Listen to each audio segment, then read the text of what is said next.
കാര്യം ഈ കയറ്റുമതി രംഗത്ത് ഇന്ത്യക്ക് ഒരു വൻകുതിപ്പാണോ എന്നറിയില്ല, എന്തായാലും ഒരു നേട്ടം ഉണ്ടായതായിട്ട് ഇന്ത്യൻ വാണിജ്യ മന്ത്രാലയത്തിൻ്റെ റിപ്പോർട്ടൊക്കെ വരുന്നുണ്ട് കയറ്റുമതി രംഗത്ത്. അപ്പോൾ ഇങ്ങനെ ഈ റിപ്പോർട്ട് വരുന്ന ഈ സന്ദർഭം കൂടെ നമ്മൾ പരിശോധിക്കണം. നമ്മളിപ്പോൾ ഈ ഒരു യുദ്ധത്തിൻ്റെ, പശ്ചിമേഷ്യൻ യുദ്ധത്തിൻ്റെ ഈ ഒരു കാലാവസ്ഥയിലാണ് നമ്മൾ നിൽക്കുന്നത്, ഈ ഒരു അവസ്ഥയിലാണ് നിൽക്കുന്നത്. അപ്പോൾ ഇങ്ങനെ ഒരു റിപ്പോർട്ട് വരുമ്പോൾ അതിലെന്തെങ്കിലും വസ്തുതയുണ്ടോ? അത് എത്രത്തോളം ശരിയാണ്? ഇന്ത്യക്ക് ചെറിയ നേട്ടമൊന്നുമല്ല. ഈ പ്രതികൂല സാഹചര്യത്തിൽ വലിയ എന്താ പറയുക, അത്ഭുതകരമായ വർധനവ് കയറ്റുമതി രംഗത്തുണ്ടായി. അത് കഴിഞ്ഞ 12 വർഷത്തെ കണക്കാണ് ഇപ്പോൾ വാണിജ്യ വകുപ്പ് മിനിസ്ട്രി ഓഫ് കൊമേഴ്സിലെ ജോയിൻറ്റ് സെക്രട്ടറി സാകേത് കുമാർ അദ്ദേഹം വെളിപ്പെടുത്തിയതാണ്. കഴിഞ്ഞ 12 വർഷം കൊണ്ട് നമ്മുടെ രാജ്യത്തെ കയറ്റുമതി 866 ബില്യൺ അമേരിക്കൻ ഡോളർ, ഇന്ത്യൻ കറൻസിയിൽ പറയുകയാണെങ്കിൽ 72 ലക്ഷം കോടി രൂപയിലേക്ക് ഉയർന്നു എന്നാണ് കണക്ക് പുറത്തുവിട്ടേക്കുന്നത്. അപ്പോൾ 12 വർഷം മുമ്പ് 466 ബില്യൺ അമേരിക്കൻ ഡോളറിൻ്റെ കയറ്റുമതി നടന്നുകൊണ്ടിരുന്ന സ്ഥാനത്താണ് 12 വർഷം കൊണ്ട് അതിൻ്റെ ഇരട്ടിയോളം ഉണ്ടായിട്ടുള്ളത്. അപ്പോൾ ഇതിൽ ഏറ്റവും പ്രധാന സംഗതി ഞാൻ നേരത്തെ പറഞ്ഞതുപോലെ, സാധാരണഗതിയിൽ ഇത് ഇങ്ങനെ സംഭവിക്കാൻ സാധ്യതയില്ല. കാരണം പ്രതികൂല ഘടകങ്ങൾ ഏറെയുണ്ട്.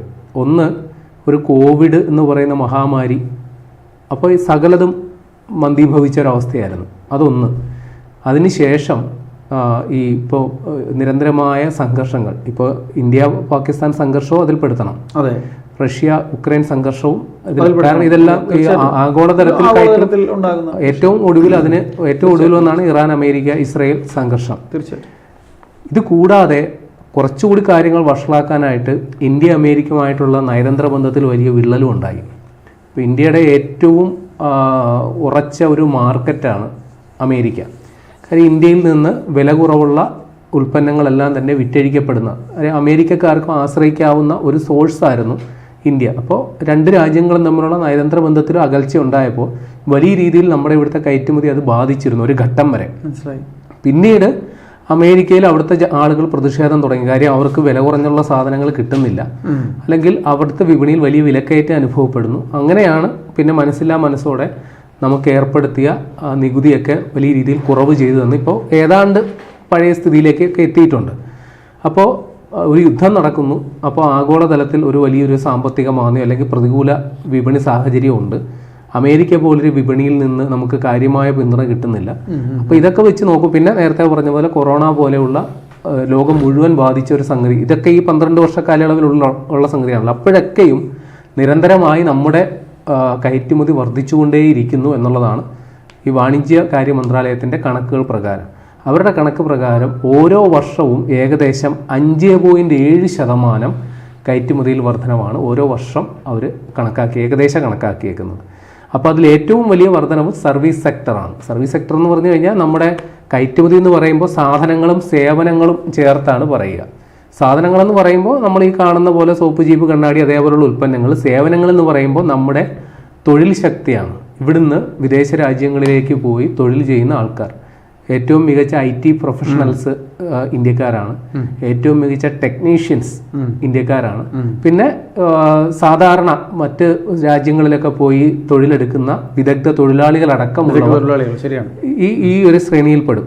അപ്പോൾ നേരത്തെ സാധന സാമഗ്രികളുടെ വർധനവ് പ്രതിവർഷം 5.7% സർവീസ് സെക്ടറിൽ അത് 9% പ്രതിവർഷ വർധനവാണ് ഉണ്ടായിക്കൊണ്ടിരിക്കുന്നത്. അതിനെ മറ്റൊരു തരത്തിൽ പറഞ്ഞാൽ നമ്മുടെ രാജ്യത്ത് തൊഴിലില്ല, തൊഴിലിന് വേണ്ടി വിദേശത്ത് പോകണമെന്ന് വേണമെങ്കിൽ അതിനെ വ്യാഖ്യാനിക്കാം.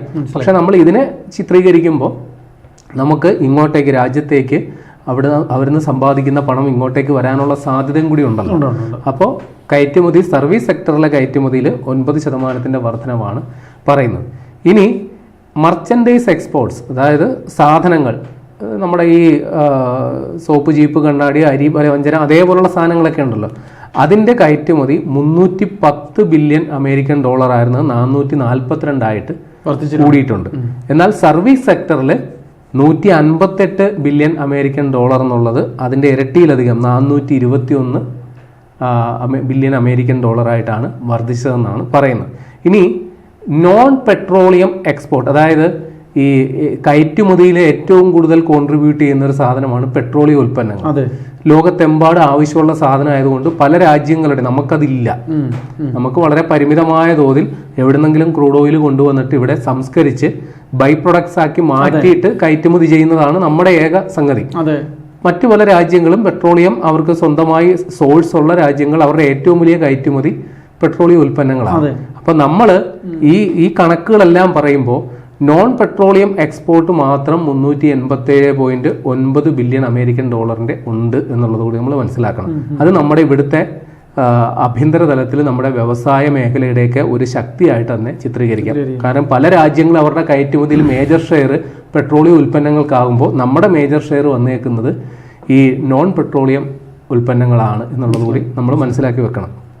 പിന്നെ ഏറ്റവും കൂടുതൽ വിദേശ രാജ്യങ്ങളിൽ ഏറ്റവും കൂടുതൽ IT പ്രൊഫഷണൽസ് അതേപോലുള്ള കാര്യങ്ങൾക്കൊക്കെ നമ്മുടെ നാട്ടിൽ നിന്ന് തന്നെയാണ് ഇപ്പോഴും വലിയ ഡിമാൻഡ് ഉണ്ടാകുന്നത്. എങ്കിൽ പോലും ഇപ്പോഴും നമ്മുടെ രാജ്യം വലിയ രീതിയിലുള്ള കമ്മി, അതായത് ഇറക്കുമതിയും കയറ്റുമതിയും തമ്മിലുള്ള അന്തരമുണ്ടല്ലോ, ആ ഒരു കമ്മി ഇപ്പോഴും കൂടി തന്നെ നിൽക്കുന്നു എന്നുള്ളതാണ് മനസ്സിലാക്കി വെക്കണം. നമ്മൾ വലിയ രീതിയിൽ കയറ്റുമതി ചെയ്യുന്നുണ്ടെങ്കിൽ പോലും അതിനേക്കാൾ വലിയ തോതിൽ നമ്മൾ ഇറക്കുമതി ചെയ്യുന്നു. അതിന്റെ കാരണവും വ്യക്തമാണ്. ഞാൻ നേരത്തെ പറഞ്ഞ പെട്രോളിയം ഉൽപ്പന്നങ്ങൾ തന്നെയാണ്. നമ്മുടെ രാജ്യം ഒരു വർഷം മാത്രം ഏതാണ്ട് 12 ലക്ഷം കോടി രൂപയാണ് പെട്രോളിയം ഉൽപ്പന്നങ്ങൾ ക്രൂഡ് ഓയിൽ ഇറക്കുമതി ചെയ്യാൻ വേണ്ടി എടുക്കുന്നത്. അപ്പൊ നമ്മൾ എത്ര സാധനങ്ങൾ ഉൽപ്പാദിപ്പിച്ച് അങ്ങോട്ട് കയറ്റുമതി ചെയ്താലും ആത്യന്തികമായിട്ട് പെട്രോളിയം ഉൽപ്പന്നങ്ങൾക്ക് വേണ്ടിയിട്ടൊക്കെ നമുക്ക് മറ്റൊരു രാജ്യത്തെ ആശ്രയിക്കാതെ നിവൃത്തിയില്ല.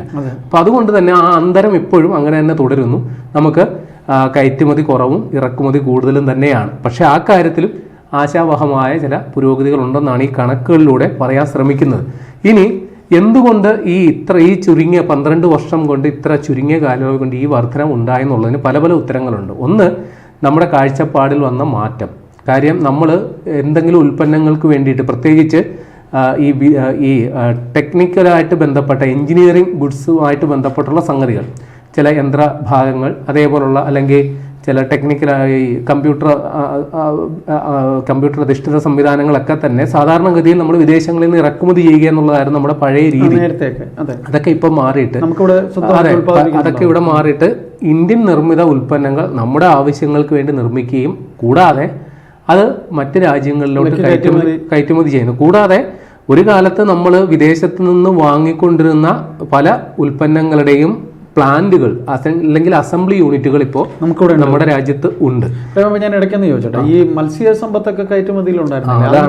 അതാണ് പറഞ്ഞു വരേണ്ടത്. കാര്യം ഈ അമേരിക്കയുമായിട്ടുള്ള ട്രേഡ് വാർ നടന്ന സമയത്ത് ഏറ്റവും വലിയ കെടുതി അല്ലെങ്കിൽ ഏറ്റവും വലിയ നാശം ഉണ്ടായിരുന്ന ഒരു മേഖലയാണ് ഈ കയറ്റുമതി മേഖല, ഈ മത്സ്യ സംസ്കരണ മേഖല. അത് വലിയ നഷ്ടം, കാര്യം ഇതൊരു പരിധിക്കപ്പുറം നമുക്കിത് സൂക്ഷിച്ചു വെക്കാൻ പറ്റില്ല, വലിയ സാമ്പത്തിക നഷ്ടം ഉണ്ടായിരുന്നു. പക്ഷെ ആ സമയത്ത് ഇപ്പോ നമ്മള് മറ്റു പല വിപണികളും കണ്ടെത്തിയിട്ടുണ്ട്. അപ്പോൾ അമേരിക്കയുമായിട്ടൊരു ഒരു വ്യാപാര യുദ്ധം നടന്നപ്പോൾ തന്നെയാണ്, അതിന്റെ ആ പശ്ചാത്തലത്തിൽ തന്നെയാണ് യൂറോപ്യൻ യൂണിയനുമായിട്ട് നമ്മൾ കുറേ കാലങ്ങളായിട്ട് അവരുമായിട്ടൊരു വ്യാപാര കരാറിന് വേണ്ടിയിട്ടുള്ള ചർച്ചകളൊക്കെ നടന്നിരുന്നു. പക്ഷെ ഒന്നും ഫലത്തിലെത്തിയില്ല. ഒരു 42ഓളം രാജ്യങ്ങൾ ആ കരാറിന്റെ ഭാഗമാണ്. അപ്പോൾ ചില രാജ്യങ്ങൾക്ക് സ്വീകാര്യമാകുന്ന വ്യവസ്ഥകൾ ചില രാജ്യങ്ങൾക്ക് പറ്റിയെന്ന് വരില്ല. അപ്പൊ ഒരു ഏകീകൃത രൂപം ഉണ്ടാക്കാൻ സമയമെടുത്തു. പക്ഷെ ഈ സമയത്ത് യുദ്ധകാല അടിസ്ഥാനത്തിലാണ്. അപ്പം മദർ ഓഫ് ഓൾ ഡീൽസ് എന്നാണ് അതിനറിയപ്പെടുന്നത് തന്നെ. എല്ലാ കരാറുകളും, ഈ അമേരിക്കയുടെ കരാറും ആയിക്കോല അതിനേക്കാളും വലിയ കരാറാണ് ഇപ്പൊ സാധ്യമായിരിക്കുന്നത്.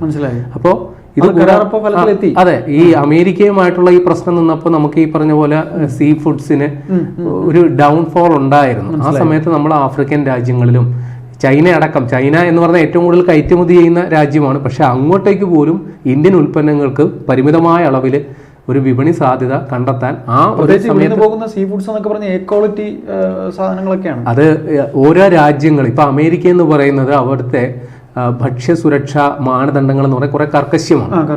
അപ്പോൾ അവിടെ നമുക്ക് അവരുടെ ക്വാളിറ്റി മീറ്റ് ചെയ്യാൻ പറ്റുന്നുണ്ടെങ്കിൽ ഉറപ്പായിട്ട് നമുക്ക് മറ്റു പല രാജ്യങ്ങളിലും നമുക്കത് പറ്റും. നമ്മളെ ആ സമയത്ത് ബാധിച്ചിരുന്ന ഏറ്റവും വലിയ പ്രശ്നം, ചില രാജ്യങ്ങൾക്ക് നമ്മുടെ ഉൽപ്പന്നങ്ങൾക്ക് ആവശ്യകത ഉണ്ടാകും, പക്ഷെ അങ്ങോട്ടേക്ക് എത്തിച്ച് കിട്ടുക എന്നുള്ളത് വലിയ ബുദ്ധിമുട്ടായിരിക്കും. ചിലപ്പോൾ ദീർഘകാലം ഷിപ്മെന്റ് വേണ്ടി വരും. അപ്പോൾ അതിൻ്റെയൊക്കെ കോസ്റ്റിൽ വലിയ വർധനവുണ്ടാകും. നമുക്ക് അമേരിക്കൻ വിപണിയിൽ എത്തിച്ചു കൊടുക്കുന്നതിനേക്കാൾ വലിയ വിലയ്ക്ക് അമേരിക്കയുടെ അത്ര സാമ്പത്തിക ഭദ്രത ഇല്ലാത്തൊരു രാജ്യത്ത് ഉയർന്ന ഈ ട്രാൻസ്പോർട്ടേഷൻ കോസ്റ്റും കൂടി എത്തിച്ചു കഴിഞ്ഞാൽ സാധനം അവിടെ വാങ്ങാൻ ആളുണ്ടാവില്ല. അപ്പം അതിനൊക്കെ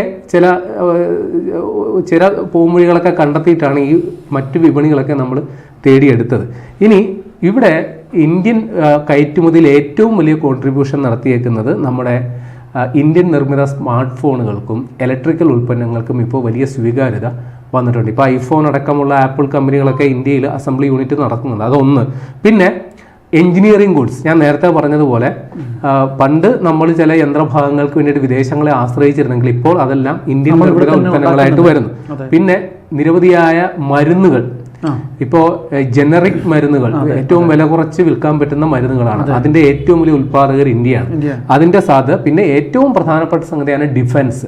ഒരു രാജ്യം ഏറ്റവും കൂടുതൽ പണം ചെലവഴിക്കുന്നത് പ്രതിരോധ സാമഗ്രികൾ വാങ്ങാനാണെങ്കിൽ ഇപ്പോൾ ഇന്ത്യ ഏറ്റവും കൂടുതൽ പണം സമ്പാദിക്കുന്നത് ഇപ്പോൾ അതെ.